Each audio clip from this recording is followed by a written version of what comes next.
Hey guys, this is Lava Bob 1 and I'm going to show you how to do the trapeze yo-yo trick. What you want to do is you start out with a nice sleeper.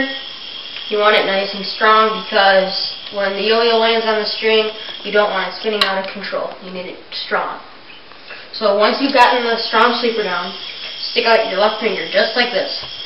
Then you build momentum with the yo-yo and you swing it up over your finger so it loops around your finger just like that. To practice this trick, you don't even have to land it on the string.